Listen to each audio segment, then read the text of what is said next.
Yes, guys, welcome back to another video. Hopefully you guys are all well after yesterday's catastrophic collapse by Manchester United. City are on top of the table and the sun is shining in Manchester today. There should really be no reason that anyone is in a bad mood. Hopefully you guys are all well. Make sure you drop a like on the stream and subscribe to the channel as well if you are new. Big up to Karl, James, Brandholt, Steve MCFC, Nacho, Lavia, Jamal, Megan, Alec, Catalan, MSSSS, BS3, Alec Johnson, Travis Tars in the building as well. Nax is in the building. Catalan's in the building. Witherspoon, Stefan, Ryan.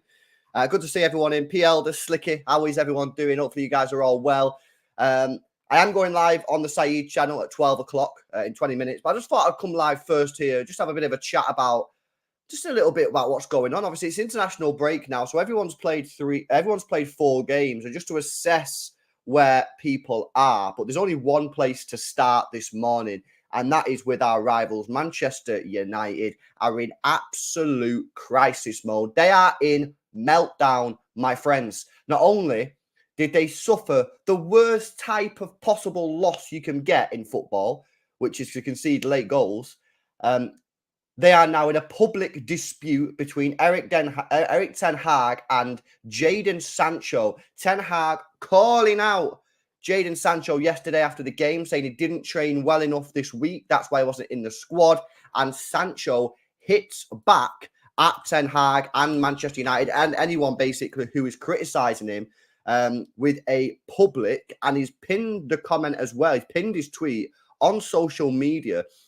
And this is just absolutely fantastic. In fact, I'm going to bring this up on screen so you guys can see it. Maybe some of you have not seen it this morning.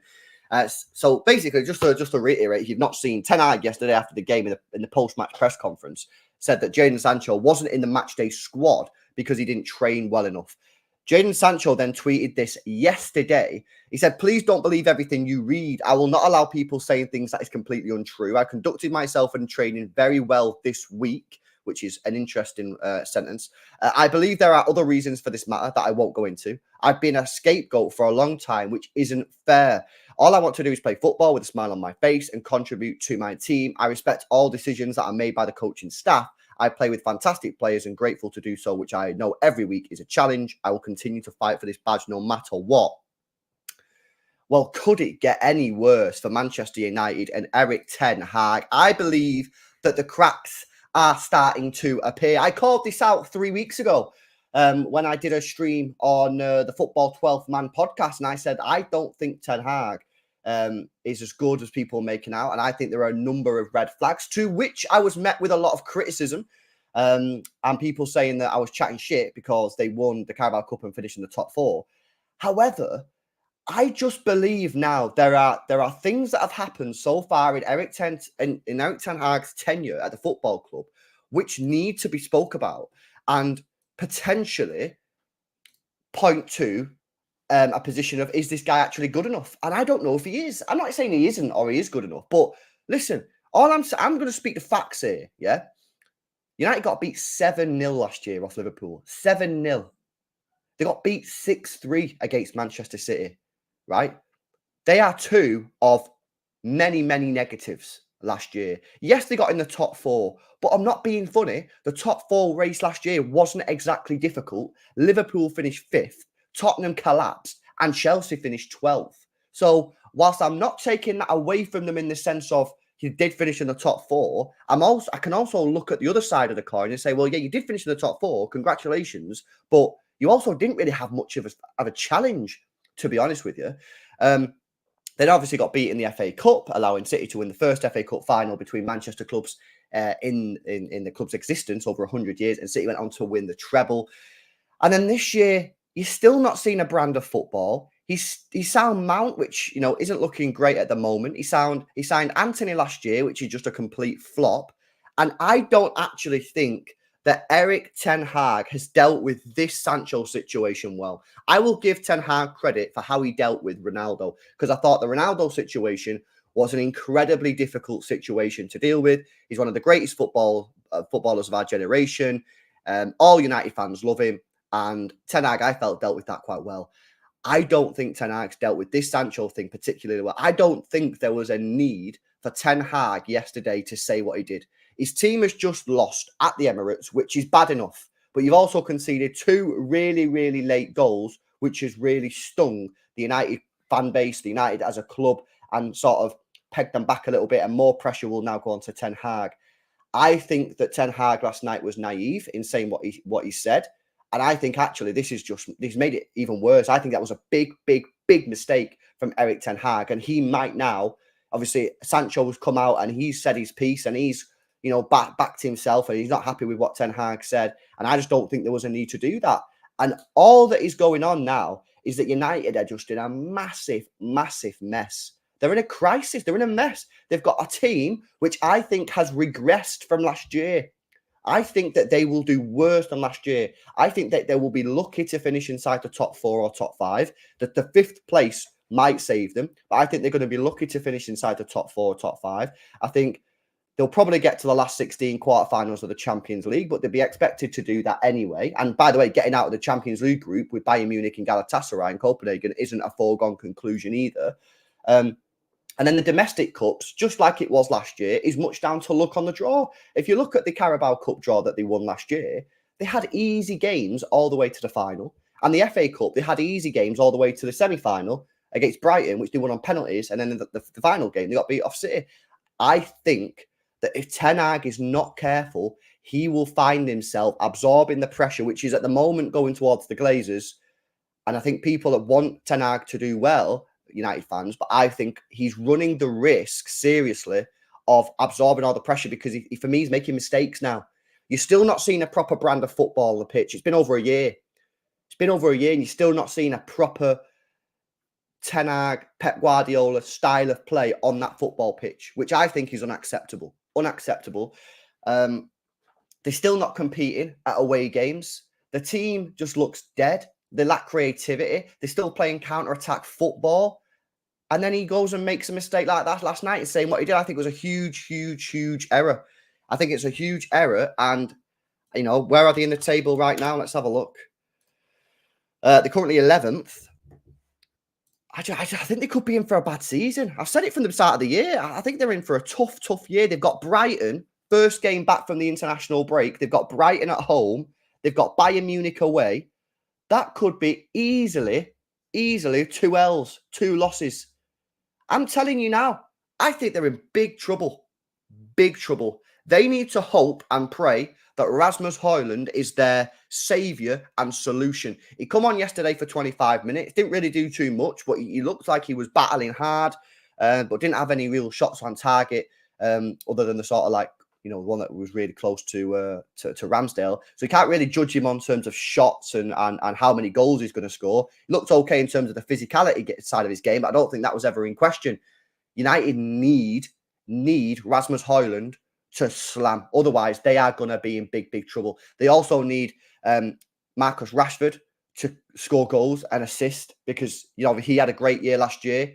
They are basically relying on a couple of players to keep that team afloat. They're bringing on Johnny Evans. Now, listen, if you set aside the jokes for Johnny Evans, the guy's actually not a bad defender. He's pretty decent on the ball. As a 5th choice centre-back, it's not the worst situation in the world. But that's not the point. The point is Manchester United right now are a laughing stock. They bought Johnny Evans. That's if City would have bought Johnny Evans, say City had 4 top-class centre-backs and City got Johnny Evans as a 5th choice, I'd be like, yeah, okay, whatever. He's good on the ball. He can defend. He's got experience. He's not going to be moaning about not playing every week. I can deal with it. But City have just won the treble. United haven't just won the treble. So they are serious trouble. They're at the moment, their club is just a complete joke. And I just don't see it getting any better. I do not see it getting any better whatsoever. And I think they are in serious, serious trouble. So, guys, get your comments in. Do you think I'm being a little bit too harsh on United? Do you think that actually they could do better than I think? I think they are seriously going to struggle to get in the top 4. I think City, Liverpool, Arsenal are guaranteed top 4. Right? That leaves only 2 spots for Champions League. You got Brighton. You got Newcastle. You got United, of course. You've got possibly Chelsea if they can sort the shit together, but I don't really see that happening. So that's why I said earlier on, I think the 5th spot the 5th spot, and yeah, Tottenham as well, who look decent. I think the 5th spot could potentially save United, because I don't see them getting in the top 3 or top 4. I think the 5th spot is where they might end up. But that's only if Rasmus Højlund slams. If Rasmus Højlund doesn't slam, I think they could be in serious shit, guys. I really, really do. I think Casemiro, it looks like a serious drop off there, in my opinion. I think he's dropped off. I think Martinez yesterday looked average. I think people banging on about Onana, I think he's good in terms of he's good on the ball, but he doesn't look to me like a commanding goalkeeper who's gonna help United, stop conceding goals. So I think that's been hyped up a little bit too much. And I just think you look around the squad, Anthony, shit, Eriksen, he should be a rotational player, not starting. Bruno Fernandes, I've had it up to here with United fans talking about Bruno Fernandes, about how good he is. He's absolutely fucking bang average, in my opinion. He can score goals now and again, and he can go through purple patches. That's what I think he is. I think he's a purple patch player. But he doesn't stop moaning. I think, in my opinion, I think he's a terrible shout for captain. I know some people are like, oh, yeah, he's a good captain because, he's always giving it large and, he gets stuck in and that. I want a captain who's going to run through a brick wall for me. I want a captain who leads by example. I want a captain to tell me when I've done wrong. But all he does is moan. And yesterday, he was an absolute ghost. Casemiro, I think they've got a serious problem there. He needs to pick up his form and pick up his energy levels, because if he keeps on playing like he is, then they're in the mud. I just think that they've got a couple of players in the team, Onana, Martinez, Casemiro, Rashford, and Højlund, and they're the 5 players that they need, all 5 of them, to be on it all season. Because if a couple of them players drop off, they're just simply not good enough. They are simply not good enough. Let's have a look and see what people are saying. OYP says United are trash. Made a big mistake getting Onana because their defence can't play out from the back, so he can't save shots, so he's useless. True Blue Tie says, got into the top 4 last season because Liverpool, Chelsea, Spurs, poor form. If the season went on for a few more weeks, Liverpool would have caught them. Absolutely. I completely agree. Yeah, they say Bruno is clear of KDB. It's just ridiculous, the comments that they make. I genuinely think I won't want him at my football club. I don't care. When he's on form, let's put our bias to one side. When he's on form, he's a good player. He really is. He gets goals, he gets assists. But when he's not, he's just a ghost. I think his attitude stinks. He winds me up when he moans. You know what I mean? I hear United fans getting wound up with all the time he moans. I seen Jadon Sancho last season tell him to shut up because he moans so much. Doofus says Martinez will be a good captain for United. Casemiro's here for a retirement gig. United are Saudi Pro League. Yeah, listen, I think Martinez, again, I think another problem that United have had with Martinez is that they've gassed him up too much. Was he good last year? Yes. They gassed him up way too much. And partly the reason for that is due to the fact that they've been watching Harry Maguire, Lindelof, Eric Bailey, these type of players play, you know what I mean, for the last few years. So I'm not surprised they gassed him up, but he's a good player and he leads by example. And it's not the worst. It's not the worst situation. It's not the worst shout in the world to have him as captain. I don't think he's a terrible shout, but I just think they could really struggle this year. I really, really do. Brighton and Bayern Munich back to back after the international break. I'll tell you what, if they fail to win both of them games, I think there could be real pressure mounted on Ten Hag, and I think it's about time. I think it's about time the pressure starts to mount, because for me, I just feel that he's got off too easy. I think last year for me, I think that he got away with far too much stuff. I think winning the Carabao Cup and getting in the top 4 saved him. But if you actually look at his season, they played football in a dead way. They didn't play good football. And I just think they got battered 7-0 off Liverpool, 6-3 off City. They were very lucky at home in the Manchester derby. I think this is great stuff for us because, of course, I think that there's a real chance that United could just completely fail this year. I think they're massively relying on Højlund. Massively. Like, do not underestimate how big that guy is now to them. If he scores goals, they'll be okay. They'll get in the top 5. But if he doesn't, oh, mate, it's just insane. And what happens now with this Sancho thing and Ten Hag? Does it carry on? Because I bet you bottom dollar, yeah, Ten Hag, when he gets in that pre-match conference for Brighton, he's going to be asked about Sancho. And what's he going to say then? What's he going to say? Oh, it was taken out of context. It was taken out of context. I didn't mean he was lazy. I just didn't feel that he was good enough compared to the rest of the players. Well, hang on a minute.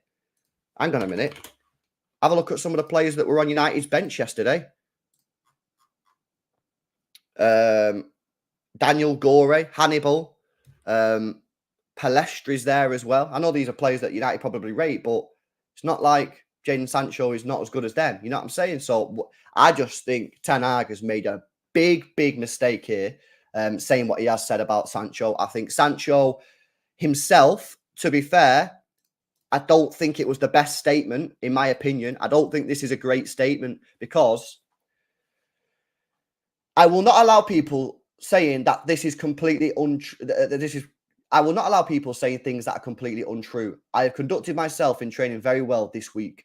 That sounds to me like he accepts that he probably hasn't conducted himself well in training all the time, but he said he thinks that this week has been okay. Because if I was a football player, my manager said I haven't played well in training this week, or I didn't put effort in or whatever, yeah, I would have come out and I would have said something along the lines of, complete BS. I conduct myself with maximum effort in training. I always give my all, and I feel that at all times when I step onto that training pitch, I give 100%.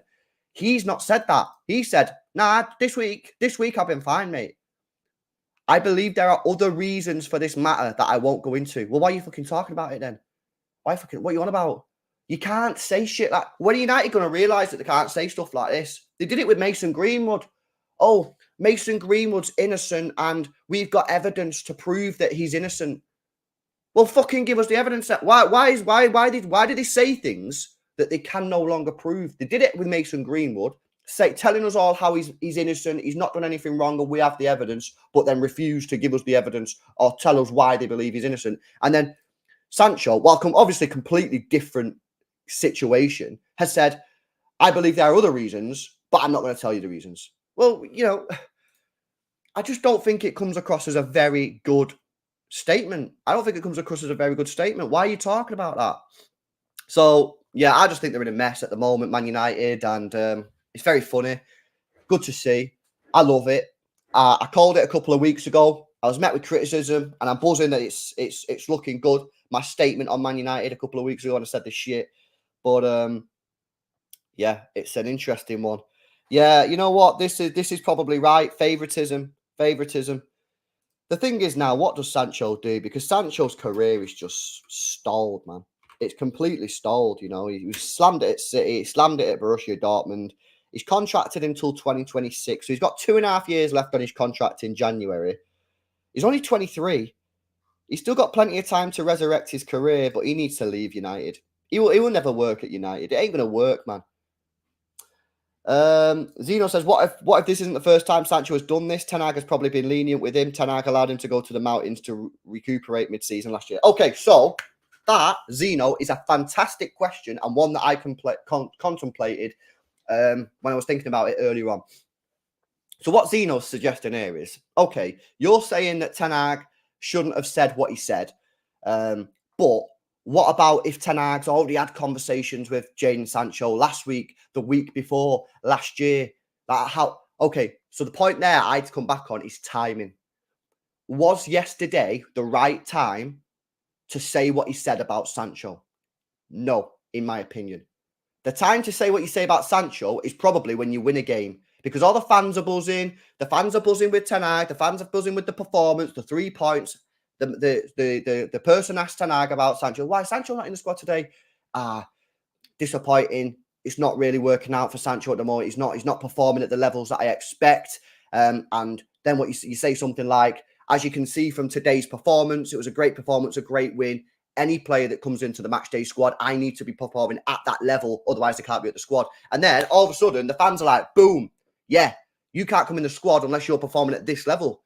I think it's the timing for me that's let him down. That's my personal opinion on the timing. Bro, have you heard that we have broken the relationship with Barcelona? I've not heard that. I have not heard that. No. Social joins, again, great point. His salary is a massive issue. I think he's the most paid player at the football club. Ski for Prada. If you think that managers don't lie on a daily basis, managers lie all the time. That's part of the job. Their job is to keep... a manager's job, when shit's going on in the background, is to keep things calmer. Do you remember when João Cancelo left in January and there were rumours going around that he kicked off with Pep Guardiola in training and threw a football at Pep Guardiola's head? And in the press conference, Pep just said, oh, no, nothing really happened. We just, he wanted to play, so he just decided to move on. You think that's what's happened? You think that's what happened? No chance. Something fucking happened, mate. The same with Sterling. Something happened with Sterling. Something happened with Cancelo. The manager's job is to keep things calm. Not fucking up and down arguments in the press and players tweeting shit. That is part of the manager's job. So, yes, to answer your question, he's supposed to lie. He should have said yesterday, oh, just wasn't, he wasn't fully match sharp or something. Hopefully after the international break, he'll be back. That's what he should have said. Okay, no problem. See you later. And none of this happens. Not come out, call out the player, and now the player's coming at him. No chance. So, yeah, listen, it's an interesting one. I'm going to go live now on Saeed's channel, which I'm looking forward to, man. It's going to be an interesting point to see what he has to say about this. No, I agree with that, Zeno, but was that the right thing to do? No, I've said I don't think Pep Guardiola should have said that.